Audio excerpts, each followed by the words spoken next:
अकेले खड़े हैं, तलवार उसके ऊपर है, अगर किसी का नाम ले रहा है तो अल्लाह का नाम ले रहा है, निडर होकर अल्लाह पर भरोसा कर रहा है। तवक्कुल अगर किसी पर है तो अल्लाह ताला की जात पर है। बचाने वाला अगर कोई है तो अल्लाह ताला है। आज देख लीजिए कर्नाटक के अंदर देख लीजिए, हजारों भगवे दाढ़ी कपड़े पहनने वाले आरएसएस, जनसंगीन, संघ परिवार ये हमला करते हुए एक औरत की इज्जत व अस्मत को उछालने के लिए, उनकी इज्जत व अस्मत को तार तार करने के लिए हजारों भगवे उनके सामने जय श्री राम का नारा देते हुए उनके सामने दौड़ पड़ते हैं। लेकिन वो अकेली लड़की, मुस्कान नाम की लड़की, शेरनी और बहादुरनी लड़की अल्लाह का नाम लेकर नारे तकबीर की आवाज बुलंद करते हुए सबके सामने से दौड़ती है, निडर होकर, बेखौफ होकर, बिल्कुल घबराए नहीं हुए, बिल्कुल उनके दिल में खौफ नहीं है, एक अल्लाह पर भरोसा करके सबके सामने अल्लाह का नाम लेकर दौड़ती है। आज देख लीजिए महमूद असद मदनी ने उनको 5 लाख रुपए अवार्ड दिए। मैं समझता हूँ ये 5 लाख कोई अहमियत नहीं रखती है उनके लिए, ये 5 लाख कोई कीमती उनके लिए दौलत नहीं है। उनके लिए कीमती दौलत अगर कोई है तो हमारी माँ बहनों के लिए इज्जत व आसमत को बचाना, उनकी इज्जत को तार तार करने वालों पर हमला करना, संविधान को बचाना, किसी औरत पर अटैक और रेप होने से बचाना, संविधान को खतरे से बचाना, ये उनके लिए काबिल है। मेरे प्यारे साथियों, देखना इतिहास में उनका नाम एक दिन लिखा जाएगा कि औरत की इज्जत के ऊपर अगर कोई हमला करे तो मेरे प्यारे साथियों, कोई अगर आवाज उठाने वाली खातून है, मेरी माओ बहनों, अगर आवाज आपके कानों तक मेरी पहुंच रही है, इस जुमले को गौर से सुनो। तुम्हारे बारे में क्या क्या साजिशें रची जा रही है, हिजाब पहनकर नहीं आ सकते हैं, बुरके में नहीं रह सकते हैं, निकाब पोश नहीं बन सकते हैं, ये आवाज उठा रही है। लेकिन वो एक महिला थी, आप जानते हैं महिला के अंदर डर ज्यादा होता है, खौफ ज्यादा होता है, लेकिन मदरसे से पढ़ी हुई, कॉलेज से पढ़ी हुई, इस्लाम की तालीम उसके दिल के अंदर है। वो चाहती है कि खुद उनका मामला नहीं है, ये सारी औरतों का मामला है।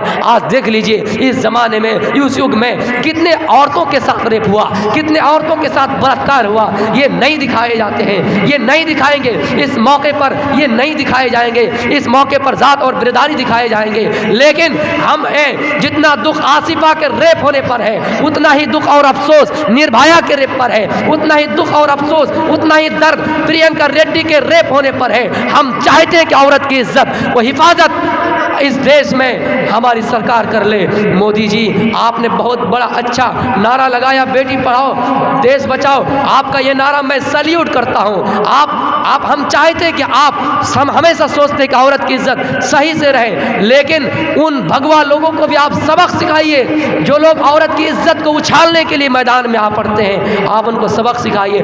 और हमें आपसे उम्मीद है कि आप ज़रूर इसको अंजाम देंगे, क्योंकि आप किसी महिला का दुश्मन नहीं है। अगर आप किसी महिला का दुश्मन होते तो आपने ये नारा नहीं लगाते कि बेटी पढ़ाओ देश बचाओ। हमारी बेटियां पढ़ेंगी तो हमारा देश बचेगा, मैं ये फख्र से कहता हूँ। और ये चीज़ मोदी, ये चीज़ आपको मैं ये बता रहा हूँ सोशल मीडिया के जरिए से, उन तमाम भगवाधारी और भगवा कपड़े पहनकर आने वाले आरएसएस, जनसंगीन, जय श्री राम का नारा बुलंद करते हुए आने वाले, उनके कानों में अगर ये मेरी आवाज़ पहुँच रही है तो सुनो। जिस तरह केरल के अंदर एक मरतबा ऐसा हुआ, एक जालिम सरकार आए, जालिम सरकार ने आकर ब्रिज टैक्स नाफिज किया।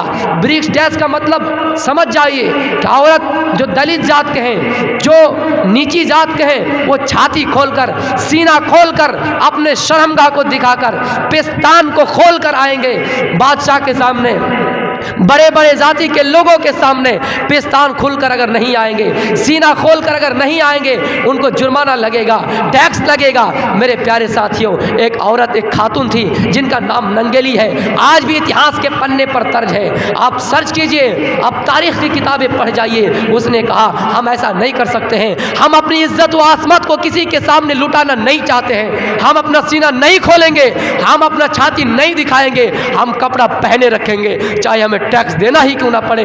1 महीना के बाद जब पुलिस उसके घर में पहुंचती है, प्रशासन उसके घर में पहुंचती है, गवर्नमेंट ये कानून बनाती है और उसके घर में प्रशासन पहुंचकर कहती है नंगेली अब तुम्हारा 1 महीना हो गया है, तुम टैक्स दो, अब तुम्हारा टैक्स की बारी आ गई। उसने कहा मैं टैक्स अगर दूंगा, कितने गरीब लोग ऐसे हैं जो टैक्स नहीं दे पाएंगे, वो छाती खोलकर बड़े लोगों के सामने आएंगे। मैं टैक्स देना गवारा नहीं करूंगी, मैं जो गवारा करती हूँ वो अब देखो मैं इतिहास में क्या रचने जा रही हूँ। वो घर जाती जाती है, छुरी उठाती है, अपने पिस्तान को काटकर किसी प्याले में, किसी कप में रखकर उन पुलिस के सामने लाकर रख देती है। उनके जिस्म से खून बह रहा है, उनके शवहर देखकर उनके सब में गिर जाता है और एक साथ दोनों का अंतिम संस्कार दिया जाता है। मेरे प्यारे साथियों, अगर ऐसा ही कारनामा अंजाम इस दौर में किसी ने दिया है तो मुस्कान ने दिया है। वो हमारे इस देश की बेटी है, वो भारत की बेटी है। आप ये फख्र महसूस कीजिए। अगर कोई बीजेपी गवर्नमेंट है उसको भी ये फख्र महसूस करनी चाहिए तो भारत की बेटी है। यही वो बेटी है जिन्होंने हिंदुस्तान को तिरंगा दिया। कौन दिया? सुरैया तैयब, एक लेडी खातून थी। ये नक्शा है, तिरंगा झंडा को नक्शा किसने दिया? एक लेडी खातून ने दिया, बुर्के में रहकर दिया, हिजाब में रहकर दिया। ज़रूरी नहीं है कि बुर्के छोड़कर ही औरत तरक्की कर सकती है। हम कहाँ कहते कि हमारी इस्लाम में तालीम पर पाबंदी लगाई गई है? अल्लाह के नबी फरमाते हैं, लोगों, अगर आपने अपनी बेटियों को सही तरबियत दी, अगर आपने अपनी बेटियों को सही तालीम दी, अगर आप अपनी बेटियों को मदरसे में अच्छी तरबियत देकर पढ़ाए तो आप उन बेटी को अच्छी तरबियत देने के बदले में आपका ठिकाना जन्नत बनेगा। इस्लाम तालीम से कहाँ रोकता है? इस्लाम को कैसे आप बदनाम करते हैं? अंजना ओम कश्यप पे एक एंकर है, मैं उनके बातों को सलाम करता हूँ। एक बड़े पढ़े लिखे हैं, लेकिन वो हिजाब के मुद्दे पर सवाल उठाती है और क्या नारे लगाती है कि कुरान में कहाँ लिखा है हिजाब के बारे में। मेरे प्यारे साथियों, मैं उनसे कहना चाहता हूँ कि जिस तरह हम आपकी किताब महाभारत पढ़ते हैं, आप भी हमारा कुरान पढ़िए। कुरान में सूरह नूर के अंदर लिखा हुआ कि नहीं, कुल्लिल मुमिनीना यगुस्सु मिन अब्सारिहिम व यहफज़ू फुरूजहुम, औरतों के बारे में है, व कुल्लिल मुमिनात यगुस्सुना मिन अब्सारिहिन्ना व यहफज़ना फुरूजहुन्ना। जिस तरह मर्दों के हिजाब के बारे में है, औरतों के भी हिजाब के बारे में है। महाभारत का वाक़या मैं सुना रहा हूँ। इसी चंद शब्दों के साथ मैं अपनी तकरीर को ख़त्म करूँगा। महाभारत के अंदर जब द्रौपदी एक औरत थी, खातून थी, जुए में हारा गया। किसने हारा?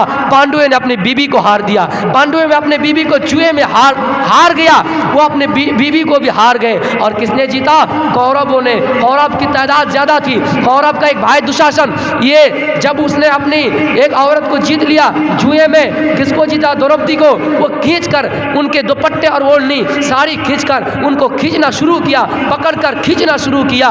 उनका जिस्म करीब था कि नंगे हो जाए, बराना हो जाए। श्री कृष्ण जी की मदद आई। उनकी खिताब के मुताबिक उनकी साड़ी बढ़ती गई, लंबी होती गई, इतनी लंबी हुई कि वो खींचते रहे, लेकिन द्रौपदी की इज्जत पर कोई उछाल नहीं सके, उनका जिस्म नंगा नहीं हो सका। इसलिए पर्दा आपके किताब में भी है, इस्लाम में भी है। मेरे प्यारे साथियों, इसलिए मैं ये कहना चाहूँगा, एक उनके आदमी ने कहा, यूट्यूब में ट्वीट किया, अगर वो हिजाब पहनकर स्कूल में आएंगी तो हिंदू भी भगवा पहनकर आएंगे। आइए, इसमें कोई दिक्कत नहीं, इसमें मुसलमान कब एतराज़ करता है? आप तो हमारे बारे में कहते हैं अजान पर पाबंदी लगाएंगे, दाढ़ी पर पाबंदी लगाएंगे, टोपी पर पाबंदी लगाएंगे। हमने कभी आपके ऊपर कोई मुद्दा उठाया ही नहीं। और हम क्यों उठाए? इस्लाम ये हमें तालीम नहीं, हमें तो इस्लाम ये भी सिखाता है कि किसी दूसरे माबूद की अगर आप इज्जत करेंगे, किसी दूसरे की अगर माबूदों की आप इज्जत करेंगे, उनके बदले में वो आपके माबूदों की इज्जत करेंगे।